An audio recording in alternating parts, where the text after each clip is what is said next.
How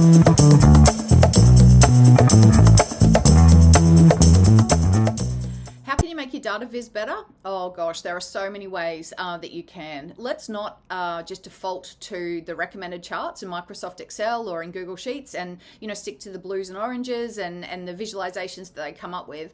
There are a handful of tips and tricks that you can follow that will instantly make your charts better for not only you to see the trends and insights that are emerging from the data, but also for your audience and your teammates and the people that you're going to be sharing the information with. Number one is we want to reduce the chart junk. So chart junk includes things like the gray lines that often automatically are nested in the back of a chart coming out of, say, Microsoft Excel.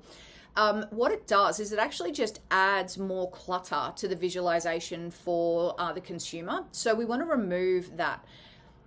Now you might say, okay, well, how does that, it doesn't make it easy for the person looking at it to compare different bars, for example, or to work out the size. We address that by adding data labels. So even on a line chart, you remove the background. If you add in the values of the data on each of the data points, that makes it easier to then process and use the information. So we want to remove that. The second thing is think about the colors that you choose. I know when you have lots of data sets, Microsoft Excel makes you this beautiful kind of very colorful, almost like rainbow ice cream data visualization, and that's actually not helpful. For starters, you want to be using colors that are aligned with your brand and with your organization, because that's the colors that they're used to seeing. They're not used to seeing like bright pinks and yellows or blues and greens necessarily. So try and change the bars or the lines to match your brand. The other thing is to think about what are the conditions in your organization around what's very high, medium, low, very low. What are the color conditions that you would normally put on charts for those categories? And if you don't know that, then you've either got to find out or you've got to create a bit of a template and an idea of what that looks like.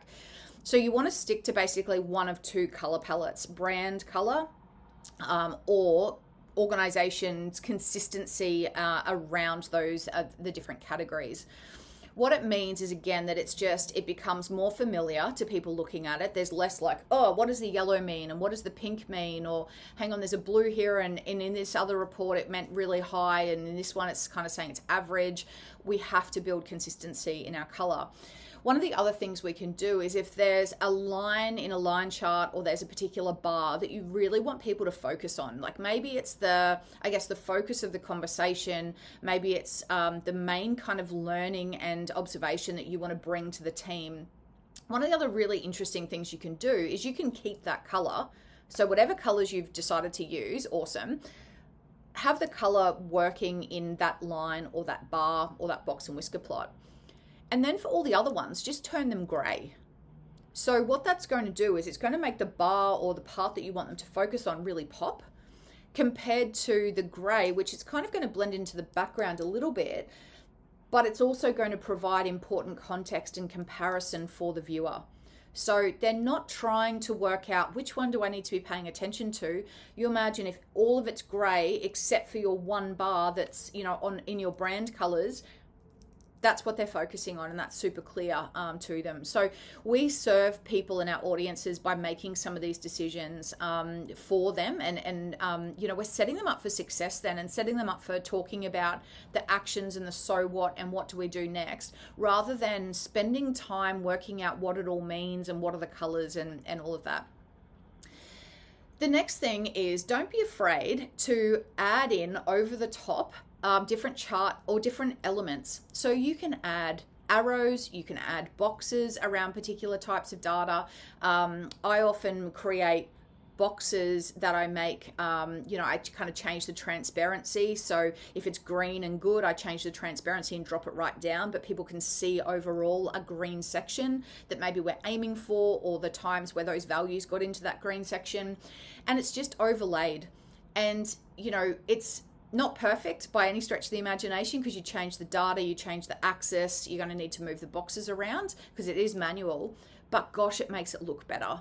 makes it a lot clearer what's actually happening above or below the values you're looking at, or what the danger zones are. It gives the context rather than just having like one target line, for example. It kind of gives different variation. You can do the target line too for context, but this is just, I guess, another level or another layer to it.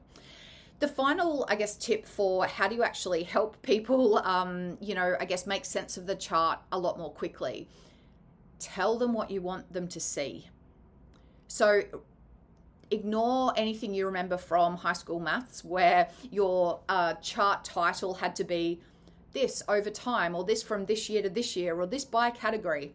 Ditch it. I'm telling you, I used to be a maths teacher. Ignore that advice. You don't need it in data storytelling. You're better served to tell people, like, our revenue dropped by 23% in the fourth quarter as your title.